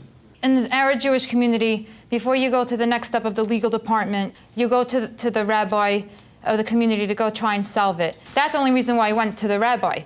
He was not answering my text messages. He's lying. He told me that he was going to pay me the next day. Well, but that's pretty typical in New York that people pay 1 month rent for a broker's fee. Not for 1 year, for 3 years or 2 years, yes. No, it is, sir. I Okay. lived in New York for a number of Okay, Your Honor. years. It is pretty typical for people to pay 1 month's rent for a broker's fee. Coming up on Judge Faith, the broker breaks out the evidence. Were you following him? Different direction, Your Honor. I just spotted him. Did you know that you were under surveillance, sir? No, ma'am. Some brokers probably would have let it go. Not this one. And later, something doesn't add up. I know somebody took my charger and they know that this charger means a lot to me. What's really going on here? People don't sue over and file a $70 lawsuit over a $25 phone charger. It's really kind of ridiculous. Plaintiff Shelley Safdie says the defendant won't pay her a commission for finding him an apartment. Defendant Norman Scherer claims the plaintiff never told him about the fee. He's countersuing for defamation. Let me see the text message. I have everything. Like, I didn't Did you do ever anything. send her a text message saying you would pay her? No, she had sent me many text messages was Mike, I want you to Everywhere. answer the question I'm asking you. Did you send her a text? What am I about to read right now? Did you send her a text message saying you would pay her? I said, I'll work it out with her. I need time, but I'm trying to do the respectful thing because she's in our community, because she tainted my name. So because she damaged your name in the community, you think you need to pay her the money, not because you really owe it. That's what you're saying? Correct. I would do something like that. I would just pay someone money just to clarify the facts. So why can't you go to Temple? Because he went over to me and it made me feel like less than 2 cents. Who? The religious leader, the rabbi of the community, says, listen, I heard what's going on. Whatever's going on, just clear it up. And I told him I will. And that's when I tried to work it out with her. You don't promise to pay people you don't owe money. So if you're coming in here telling me you tried to work out a payment plan, you tried to do all these other things, but you really didn't owe her money, I'm just saying I don't believe that. Not to mention, there are many synagogues in New York City. I don't believe the fact that she's went to your rabbi and had a conversation with your rabbi now prevents you from going to worship at any temple or synagogue in New York City. Well, that temple was close by, walking distance. Walk a little further, sir. That's all I'm saying. Why were you ignoring her text messages? It became every 5 minutes, every 10 minutes. Because you owed me money. During the course of a 10 to 12 hour period. What's the photo that you submitted? I don't understand. Of him walking down the street. It was just very aggravating, taking my kids home. You're in your car? I'm in my car, actually. Were you following him? No, I was coming home. It's on the way home. I was not following. I'm going this way, and he's going this way. I was not following him. Okay. Did you know that you were under surveillance, sir? No, ma'am. It's a different direction, Your Honor. I just spotted him. You're also suing for emotional damage. Tell me about that. Yes. So I was just focusing on just running after him, trying to get payment, texting him, just trying to get some closure in this. Well, you know? it seems like you did a lot. I took off for work. You spoke to the rabbi. Just, you know. You had him under surveillance. I didn't have him under surveillance, Sent Your him Honor. several text messages. Yes. To say the least. You gotta do what you gotta do. So here's what I think. You say that she never mentioned to you that a broker's fee was required in order for you to lease this apartment. Correct. I don't find that testimony to be credible, sir. I do not think that's true. I think that you knew there was a broker's fee for whatever reason. You probably thought that you would get away with it, but you picked the wrong broker because she was going to hunt you down and get her money. I can tell you that Thank right you, now. Your Honor. And she took it to every length that she thought she had to, which included bringing you here to court today. Some brokers probably would have let it go, not this one. You understand? Mm-hmm. Here's the thing about defamation of character claims. A defense to defamation of character is the truth. And when someone goes and they tell the truth, which is you owed her money, I think that was the truth. You may not like it. You may not like that she told the rabbi. You may not like she told other members of your community. But you know how you remedy that? You pay her the money you owe her. You owe her $2,450, judgment in this case for the plaintiff. Have a good day.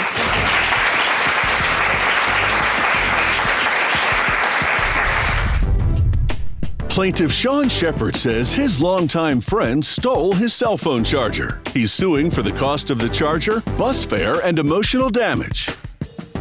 Defendant Sheena McReynolds says she's not responsible for her friend's belongings. She's countersuing for emotional damage and lost wages. She is joined in court by J.B. Dotson. Your Honor, this case we have Shepard versus McReynolds. Thank you, Barbara.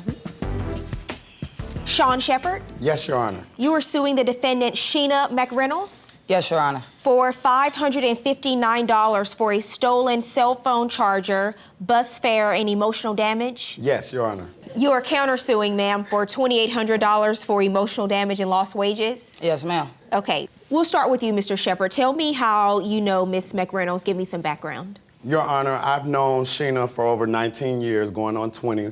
We're basically family. And it hurts me today to be in court suing her over this charger because of it being stolen from me. Basically, we do music together. On the radio? Yes, Internet? ma'am. Yes, ma'am. If I wanted to listen to you, where would I go? Oh, you go to nexttoblowradio.com. How long have you been a radio host? 2-3 years now. It's what I love to do, is entertain people, so. Okay. So what has your relationship been like with her prior to this incident that happened with the lawsuit? It was great. When she is doing events and stuff, I'll invite myself. So. Okay.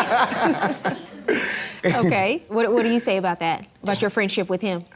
Our friendship was great as of now. It's going downhill to me personally, and I've been seeing a lot of things that's really making it go all the way down, so. Okay. But. So what happened with this? Why did you bring this lawsuit? What happened?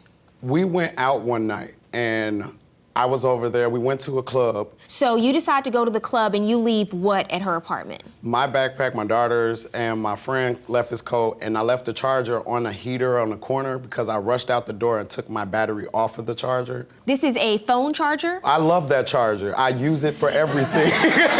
Like, seriously. It's my livelihood.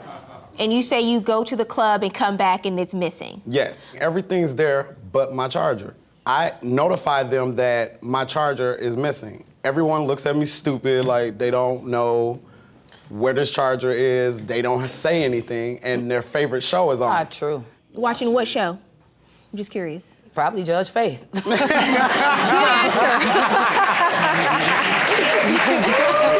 Good answer. Coming up on Judge Faith, was this just payback? I think they are in cahoots because her roommate thinks I'm stealing his change. Every time Sean comes over there, my money comes up missing. Do you know what happened to the charger? Your Honor, I don't know. It could have flew out the window. Like, honestly, I don't know. Did the charger fly out the window? Plaintiff Sean Shepard says the defendant took his charger that he left at her house. Defendant Sheena McReynolds claims she's not responsible for her friend's belongings. You think she stole the charger? How do you get to that conclusion? Well, we were at the club, and I was supposed to go half on some food. We were supposed to get chicken. And she come out with a basket with 2 pieces of fish and french fries for a group of 6. I'm not going half with you. And then I tried to eat a french fry and she got mad. Like, no, you can't eat none if you ain't going half. So I did get mad. Right? So you think in retaliation for you not paying for half of the fish that she ordered, someone stole your charger? It's one more thing. I think they are in cahoots because there's this rumor going around that her roommate thinks I'm stealing his change every time I come over. Who's your witness? Jay Dotson? Yes, ma'am. Why don't you step up, young man?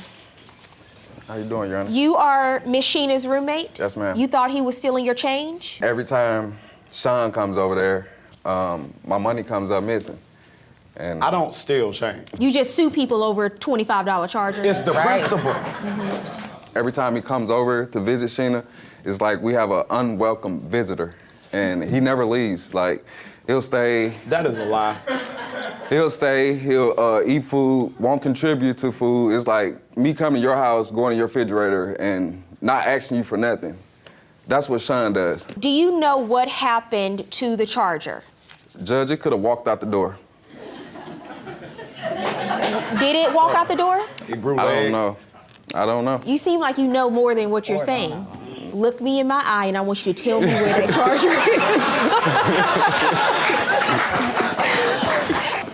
is. He's lying. It could have flew out the window. Like, honestly, I don't know. Did the charger fly out the window? Your Honor, I don't know. All right, thank you, sir. You can have a seat. Thank you.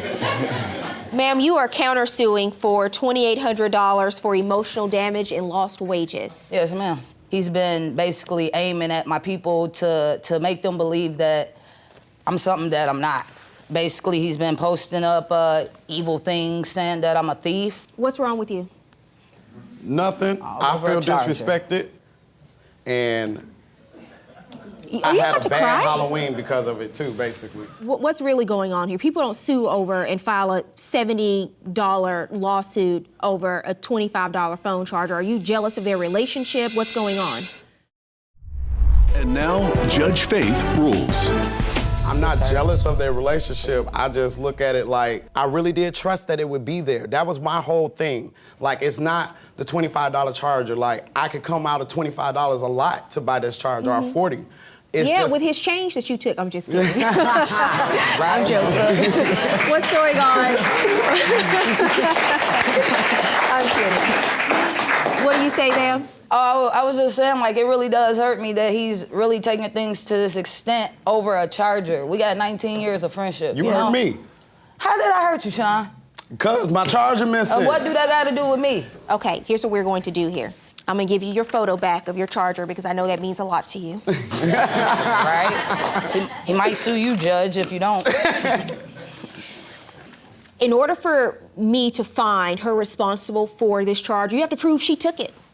You haven't done that. There are too many other people in that apartment. He lives there. There were other people that were there. All of you were drinking. For all I know, you took it with you and dropped it. Thank you. Exactly.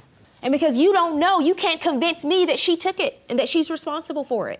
As far as the emotional damages, you are bringing the emotional damage upon yourself for taking things to this extent. You understand? Yes, Your We're Honor. filing a lawsuit over a $25 charger and suing a friend that you've known since you were 10 years old. It's really kind of ridiculous. You understand? Yes, Your Honor. As for your counterclaim for emotional distress, I assume you just filed a counterclaim because he sued you? Yes, ma'am. Okay. I figured as much. Thank you for being honest. Can't believe you said I ruined your Halloween. Wow. So I want to wish both of you good luck. I hope that you can salvage your friendship in the future. Your counterclaim is dismissed. Your claim is dismissed too, sir. Have a good day. A relationship runs out of gas. I said, I'll take over the payments, but I can only pay $300 a month. When a car comes between two friends. Her entire defense is you weren't making the payments that you were supposed to make, and you didn't bring the most important evidence in court. Because she didn't pay you didn't bring the most important evidence in court with you today? But who's to blame? Why didn't you get plates for the car yourself? Because the car was in her name through the finance company. That's why you have to think about this before you go through with it. And later, two lovers hit the brakes. How did their relationship end? Just went bad. It ended the day that he took the third truck we bought. Are you saying you wanted out of the relationship, the truck, or both? Faith Jenkins. Her distinguished legal career began when she graduated first in her law school class. She quickly became a tough New York City prosecutor and then a preeminent legal analyst on cable news. And now she's the judge in her own courtroom. Her cases are real and her rulings are final. She is Judge Faith. Plaintiff Tamara Collier is suing her ex-friend and co-worker for payments owed on a car and money for a slashed tire. She's accompanied in court today by her mother, Wendy Winston. Defendant Venetia Medley says the plaintiff wasn't applying her payments to the car. She's countersuing for the payments she's already made and other expenses. She's accompanied in court by her daughter, Kiara Medley. Remain seated and come to order. Court is now in session. The Honorable Judge Faith Jenkins presiding. Your Honor, this case is Collier versus Medley. Thank you, Barbara. Tamara Collier? Yes, Your Honor. You are suing the defendant, Venetia Medley? Yes, Your Honor. For $1,235, payments owed on a car and money for a slashed tire? Yes, Your Honor. And you are countersuing, ma'am, for $2,355 for car payments made to the plaintiff and the cost of brakes and a rotor? Yes, Your Honor. Okay, so let's start from the beginning. Tell me how you know the defendant and how this transaction came about. We've been working together for the last 10 years. Okay, and how would you describe your relationship? I thought that we were friends because we hung out a lot. We talked on the phone almost every day. So tell me how the conversation came up with Miss Medley about this car that you owned. I had purchased another car back in February, and I brought it to her attention that either I was going to sell the car or give the car back to the finance company. Your old car? Yes. Okay. And when I brought it to her attention about that, she said, well, don't send the car back. I would try to get it for my daughter so it won't go on your credit report. She asked me how much was the car payments. I told her how much the payments were. She asked me what day they were due. I told her all of that. I said, I'll take over the payments, but I can only pay $300 a month. So she said, well, okay, go home and talk to your daughter. When we did the notarized letter, she came with the letter, it said $315. I said, okay, fine. But the car payment was never $300. When we talked to the loan officer, they said it was $4-something a month. Okay, but you agreed to $300. take over payments and pay $315. Right, so she brought the car to my house. She took the plates off the car because she said at the time her temp tag on her new car was going out. So I said, okay, fine. Just drive with the plates. You know, do what you got to do because I understand you got to get back and forth to work. I kept the car for 6 months. So wait, you took the plates off of this 2006 Pontiac Grand Prix and put it on another car? On my other car. Okay, you can't do that. You can't switch plates like that. You have to get plates for that car. If the police stop you and they run the plates, the tags on your car, they're going to see that the plates belong to the car that she has. But she had it parked on her. There's no but. You can't do that. Okay, go ahead. So the car sat in my driveway for 6 months without us being able to even use the car. Why? Because she had the plates. No. Why didn't you get plates for the car yourself? Because the car was in her name through the finance company. That's why you have to think about this before you go through with it. When we made the agreement, she told me that her daughter needed to get her eyeglasses. She needed to pass her permit test. Do you want to step up, ma'am? Her daughter may have things she has to do in order to be able to legally drive the car and be a licensed driver, but the separate issue is being able to legally operate the car on the road because it needs to have the proper plates on it. What do you know about this, Kiara? I was just paying a car note, and Mama just said when I get my license I can drive, but I couldn't drive the car because we ain't had a place or nothing. And then, like, nobody could teach me how to drive in a car. Okay, well, that's another issue. Somebody has to teach you how to drive. Who has the car now? The finance company got the car. How did they get it back? They told it. From where? From my house. She said the finance company is looking for the car for repossession for $1,600. $1,600? No. So when we called the finance company, she called them on a three-way, gave them verification to talk to me. They said at that point, in March when I got the car, it was almost $100 behind. That is not true. They said $70. Okay, it was behind. I want to ask you about this. Do you have proof that you were making the payments the months that she had the car? Did you bring proof with you today? I didn't bring this. It's up in the green room. I got it, but I don't have it down here with me. Do you understand that that's probably the most important evidence that you could have in court with you today? And you didn't bring that?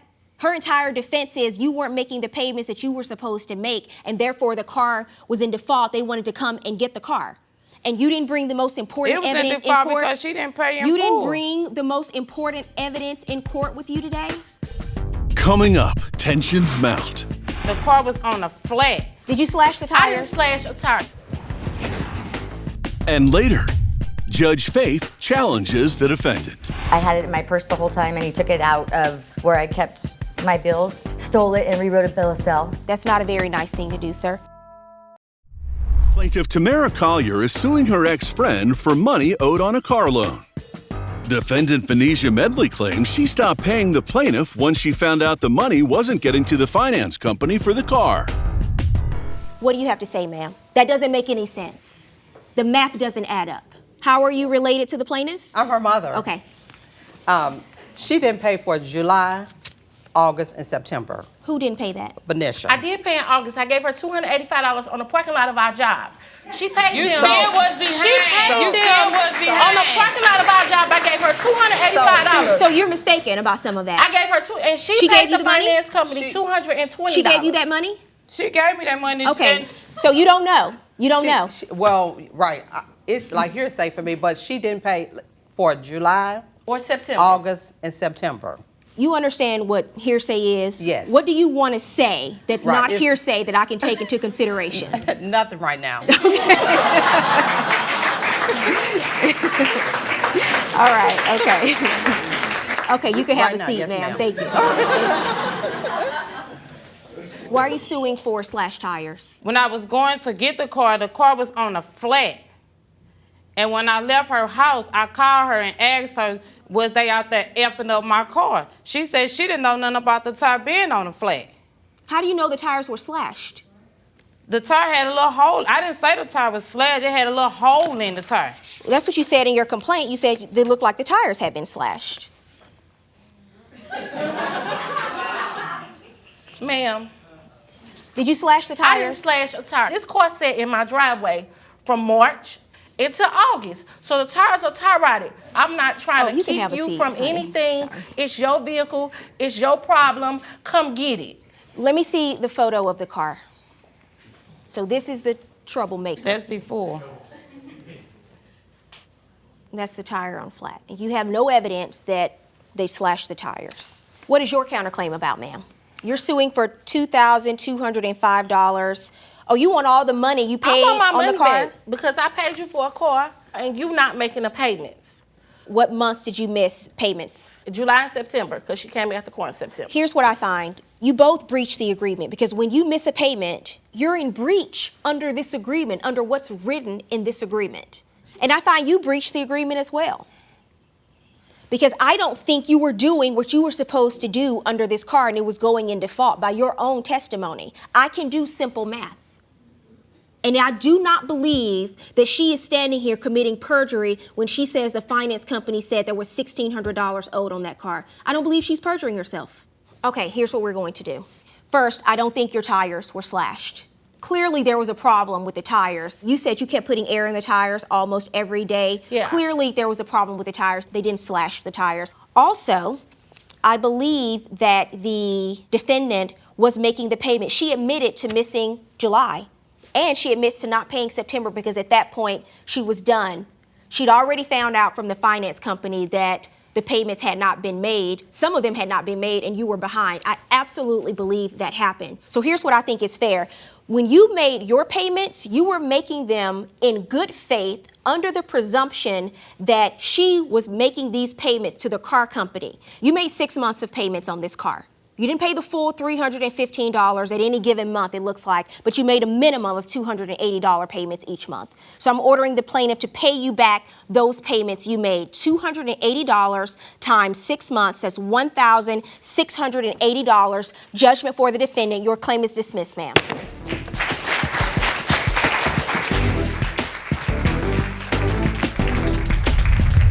Plaintiff Christina Severson says her ex-lover sold a truck, which was bought with her money. She's suing for embezzlement of property and rental car fees. Defendant Anthony Tony Perez claims he doesn't owe the plaintiff anything because the truck was in his name and he could do with it what he pleased. Christina Severson. Yes. You were suing the defendant Anthony Tony Perez? Yes, ma'am. For $6,100 for property embezzlement and rental car fees. You say the two of you purchased a car together and he stole the car and sold it without your knowledge? Technically, it wasn't stealing me because he put money into it. Well, tell me what happened exactly. Where did the two of you meet? At over at the ocean in the San ocean? Simeon, California. Okay, how did you meet, sir? I build bridges, and we're building a bridge over there on Morro Bay, towards Morro Bay in Monterey. And after work, we had to have some drinks next door to this bar restaurant. And she was there with certain friends, and one thing led to another. And the two of you started dating? How long did you date? A little over a year. Okay, you wrote in your papers that the two of you started buying cars and selling them. You were sort of started flipping cars, correct? It didn't start out that way, but that's it. I sold the truck. He detailed it. We sold it. It was real quick. It happened real fast. How did you decide to start doing that? Well, my truck was getting a lot of miles, so it was either sell it and get something new, newer, or put some money into it. So we briefly talked about it. I agreed, and within a day it was sold. Your truck? My truck, And yeah. so when it sold so quickly and you made a profit, you thought, oh, this is something that we could probably do. Well, when it sold make quickly, money. I was surprised and excited, of course, and then from there we just started looking for a vehicle. And Now, were the two of you living together at the time? yeah, So the relationship moved pretty quickly. yeah, it was pretty quickly. It was felt right pretty much from the beginning, and I loved him and trusted him, and so we were working together, on that. So what happened? How did the relationship end? Just went bad, It ended the day he took the truck. I'm sorry? It ended the day that he took the third truck we bought. Coming up on Judge Faith, the defendant's disappearing act. So when you sold the truck and you left, you just took off, you didn't say anything? I just left the way I did. You just disappeared? Yep. And now, Judge Faith rules. So you sold the truck for $3,700 and you kept that money, all of that money? Yeah. Okay, so here's what I'm going to do. You admit that you only put in $800 for the truck. Mm-hmm. You put in over $5,000 and you sold it for $3,700. You didn't give her a dime of that money from the sale. And based on both of your testimony today, it is clear that the two of you were buying these trucks and she was basically footing the cash for all of these purchases, sir. So if you want out of the relationship, that's one thing, but you don't take the truck and take $3,700 with you.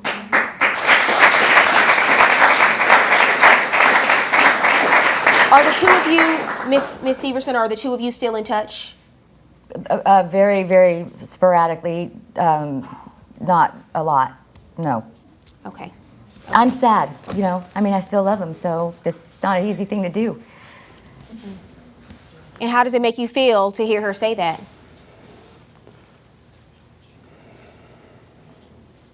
I have not much to say about nothing right now.